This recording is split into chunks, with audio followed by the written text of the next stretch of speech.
If you read my insight read last week, today's discussion is one very, very close to my heart, and it's about how toys are learning to speak adult. The article is all about how the kidult industry, where adults are really looking at toys to make their life better, is now an actual phenomenon, a growing reality. And I've just looked at some of the biases that help this come alive. Starting with scarcity bias, a lot of these drops of toys are, uh, just for a limited period.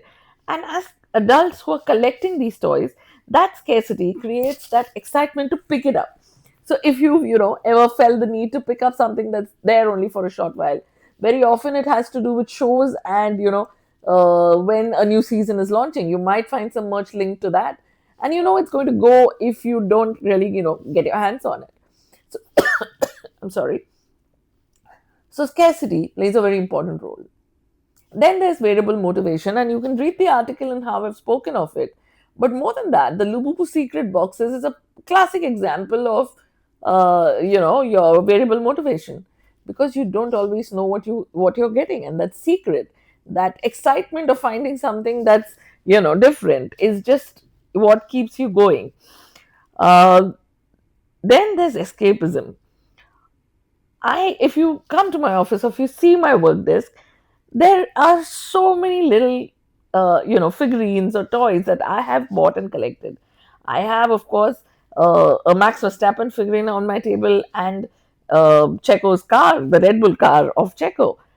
And the point I'm talking about is escapism. If a day gets really crazy, I just need to look at those toys, and it takes me back, maybe to a race, maybe to a wonderful moment with either of those drivers who I'll follow and enjoy and watch.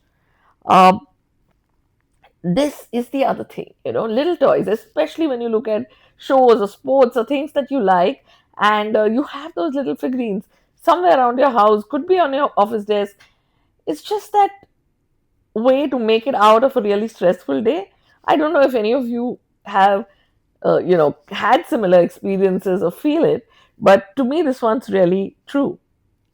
Then we talk about the framing bias. The way certain toys are positioned or framed, it just changes the way you look at it. I remember being in Singapore again for F1, and this is something that's close to heart, so you'll see it coming up again and again.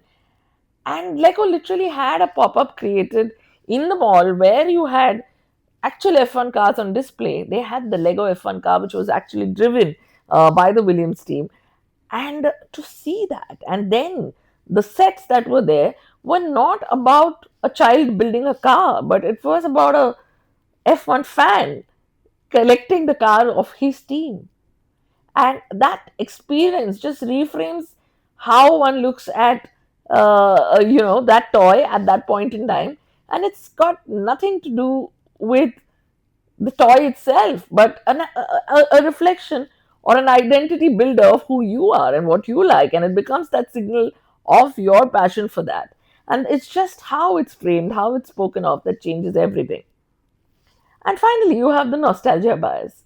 In a world that wasn't so crammed with social media and devices, Sunday afternoons, lazy playing with bricks or cars or what have you, doing that all over again, and actually playing with toys as an adult, in on your day off, just brings back those memories, brings back the thought of a world a lot less complicated, and that nostalgia creeps in.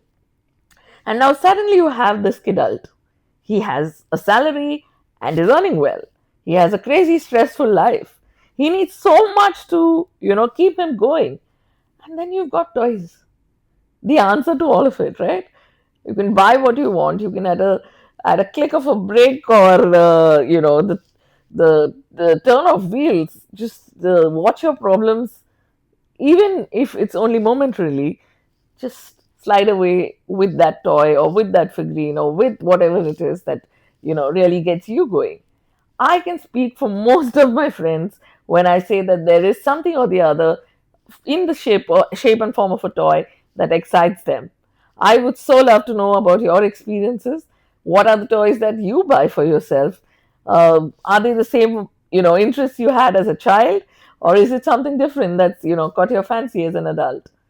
It is certainly an industry that's only going to go on increasing, and these biases really just add fuel to that fire that kidults are now such a part of.